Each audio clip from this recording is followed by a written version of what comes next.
loko ang nangyayari kay Vanessa. His family has been too much scandals. So what kung maskandalo tayo?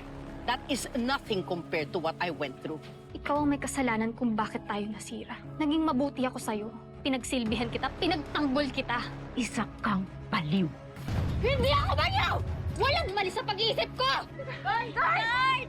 Tigil niyo na nga yan! Hindi ako papayag sa ginagawa mo!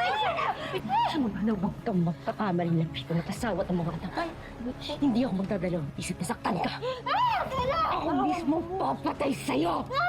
Promise ko sa inyo, mabubuhay ang pamilya natin. Be strong po for me and Luigi, please. Napaka-violente niyang tao! Baka mapatay niya ba ako? Ikaw ang dapat makulong dito! Hazel! Hazel!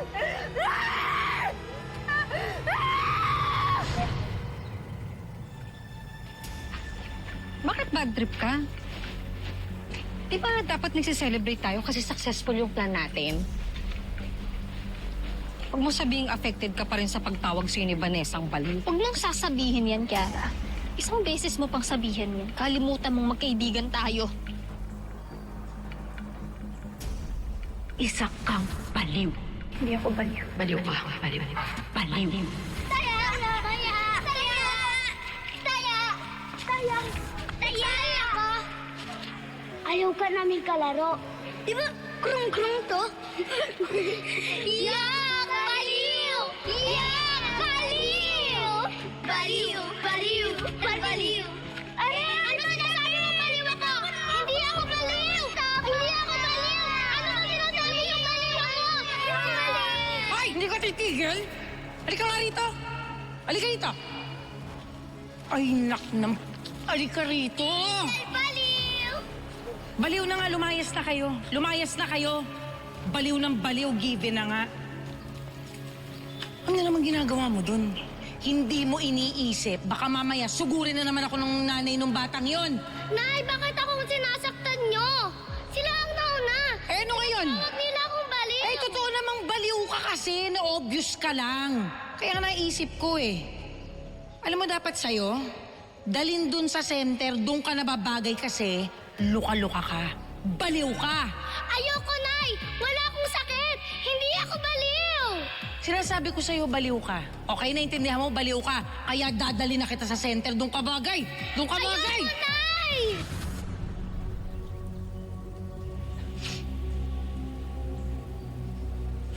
Lahat ng mga taong nagsasabing baliw ako, mali sila.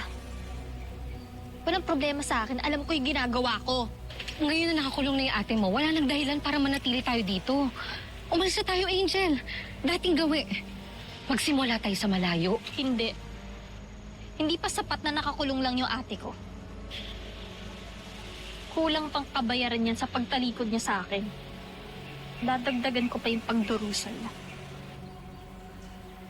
Habang nakakulong siya at wala siyang magawa, aagawin ko yung buhay niya. Aangkinin ko yung pinaka-importanting bagay sa buhay niya. Ang pamilya niya. At sisiguraduhin ko na wala na siyang babalikan kapag nakalaya na siya.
Yan.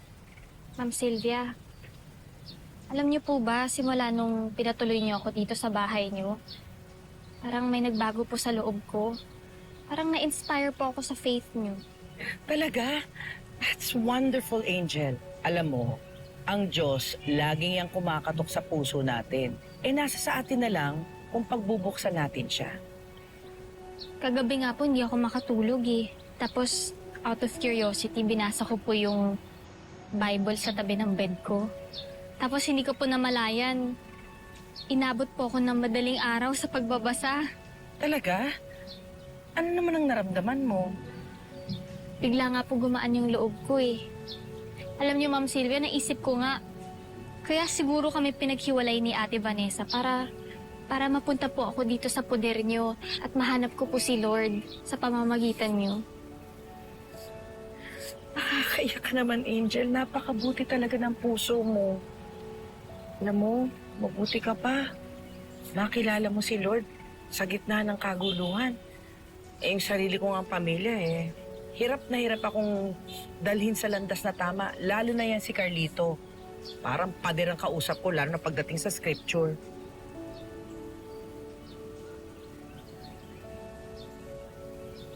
Angel?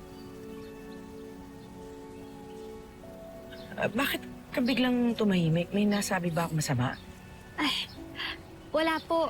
Damitan na lang po natin si Mama Mary. Hindi. Nakikita ko sa mga mata mo. Nakikita ko na may gumugulo sa isip mo. Please, tell me, you can trust me. Nakita ko po kasi kagabi na nag-uusap si Kuya Marco at saka si Tito Carlito. Kakausapin daw po ng asawa niyo si Ate Vanessa. Tutulungan daw siyang makalaya. Ano?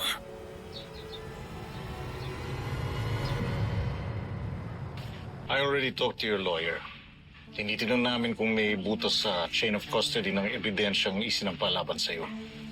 Dad, kailangan natin mag-file agad ng petition for bail. Hanggat nasa stock ako dito, pwedeng mag-post ng danger si Angel sa mga taong nasa paligid niya, including my family. Ginagawa na namin yung lahat, Vanessa.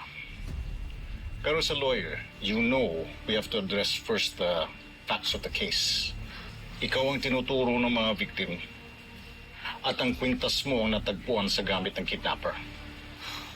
Malamang si Angel ho ang kumuha ng kwintas na yun sa kwarto ko. Siya ang nagplanta ng ebidensya para magmukha akong guilty.